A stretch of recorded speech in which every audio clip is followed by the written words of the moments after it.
Thank you, Mr. Chairman. I certainly want to raise my voice in support of the gentlelady's amendment. I have a number of concerns about the underlying House offer. In dealing with the term financial company, and I unfortunately don't have the ESA statute in front of me that produced the TARP program, I believe the exact same term was used. If not, it was a quite similar term. And we all know that under that particular legislative regime, lo and behold, General Motors and Chrysler were somehow deemed under that particular scheme to be financial companies, and thus we know they received, I forget, 60, 70 billion dollars. With so many bailouts going on, it's hard to keep track of all of the amounts. And so I understand that the Senate language is certainly more precise in defining what would become essentially a company that is too big to fail. Now, I certainly agree with the gentlelady from Illinois. I disagree with the whole proposition. And let's remember that also the government-sponsored enterprises, no one formally deemed them too big to fail, but markets work. People knew what the game was. And if I recall properly, I believe their stock actually had a stamp that said something along the lines of not backed by the full faith and credit of the United States. But guess what?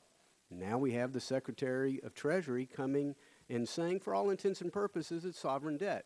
They don't call it sovereign debt, but he says the United States Treasury will back it fully, which is obviously a difference without a distinction.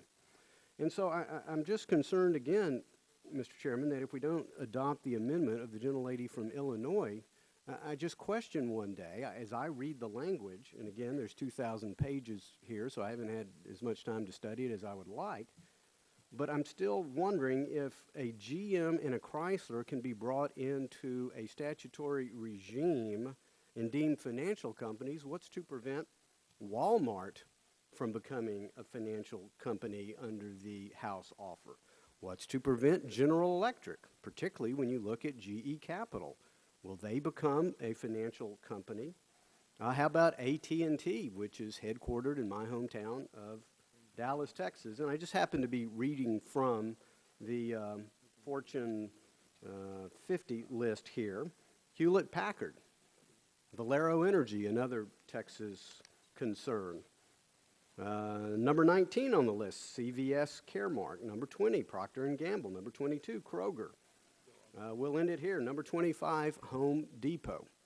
At least as I read the language in the House offer, and knowing how creative minds can be in the nation's capital, I mean, potentially almost any large concern that has any operations, I suppose, financing, either investing on their own account or financing customer sales, potentially could come within the ambit of this legislation. And once they do, again, I know they don't bear the title of too big to fail, but the market will understand which are the firms that are cordoned off for special regulatory oversight, and those are the ones that the market will deem too big to fail. And not unlike Fannie and Freddie, that one day found themselves able to borrow at 50 basis points cheaper than everybody else, lo and behold, we have a housing duopoly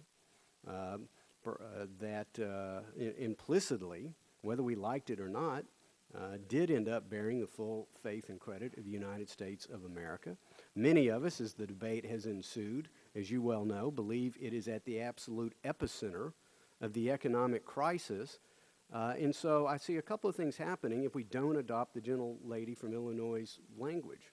Number one, we will effectively designate a number of firms to be too big to fail, not restricted to what many of us believe to be actual financial companies. They will have advantages. The big will get bigger, the small will get smaller, the taxpayer will get poorer, and the economy will become more politicized. That is certainly not an end I'm looking for, so I applaud the gentlelady from Illinois for her amendment, and I encourage the House side to adopt it. I yield back. I recognize myself for 5 minutes.